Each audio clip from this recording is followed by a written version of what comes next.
HarperCollins presents The Art of Resilience, Strategies for an Unbreakable Mind and Body, written and read by Ross Edgley. Thank you to my dad, the most stoically strong man I know. Author note. Please check your download library for a file that goes with this audiobook. It contains graphs and diagrams to illustrate some of the points I make, as well as giving more information about studies that are mentioned in the course of the book. Prologue. It's 10 a.m. on the 31st of January 2018 at the Royal Marines Commando Training Centre in Lympstone, Devon. I'd just completed a 48-hour training swim covering 185 kilometres in the centre's training pool in preparation for my quest to set the record for the world's longest current-neutral swim in an ocean, sea or bay.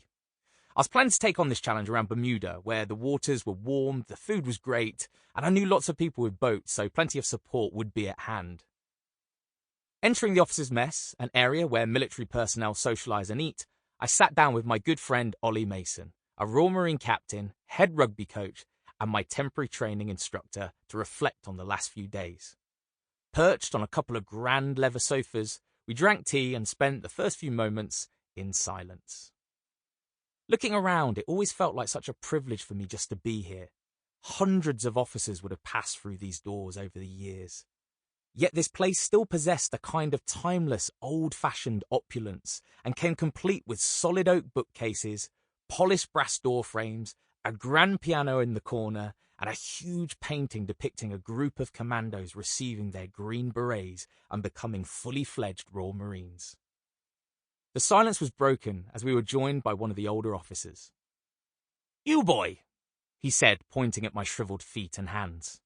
"I heard about your 48-hour training swim. What is it that you're training for?" He was tall with massive hands that made the teacup he was drinking from look comically puny. He also had an equally impressive moustache. You couldn't have designed a better Royal Marine officer if you tried. "I'm possibly training for the world's longest current-neutral swim," I said. He paused and sipped his tea, looking pensively into the bottom of the cup as if searching for clues before giving his verdict. "Can I be honest with you, young man?" he asked. "Yes, please do," I replied, intrigued as to what he could possibly say. "That just sounds a bit shit." Needless to say, I wasn't expecting this response, nor did I actually ask for a response. In fact, I was still yet to introduce myself and learn his name. But it seemed the usual pleasantries had been forgotten and we'd gone straight into an impromptu brainstorming session. Ollie then intervened. "I'm gonna be honest, mate. I think you should just man up and swim around Great Britain." "Why would I do that?"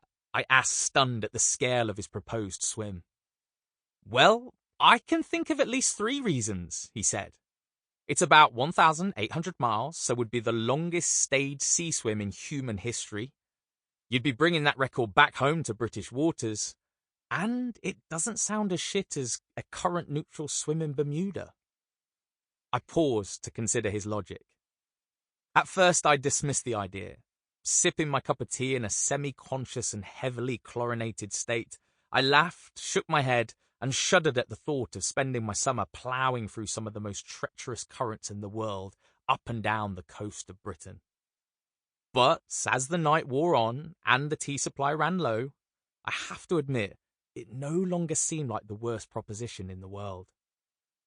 Maybe I wasn't thinking straight due to sleep deprivation, but as I sat there comatose in a giant leather chair, the thought of swimming around this big rock we call Great Britain continued to play on repeat in my head. I began to think about the great British adventurers of old, from Captain James Cook to Ernest Shackleton.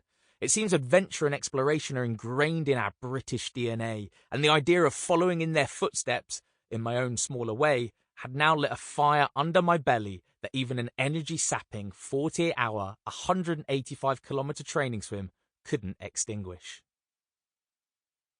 It's 7 p.m. on the 3rd of August 2018, and we're 63 days and over 800 miles into the Great British Swim.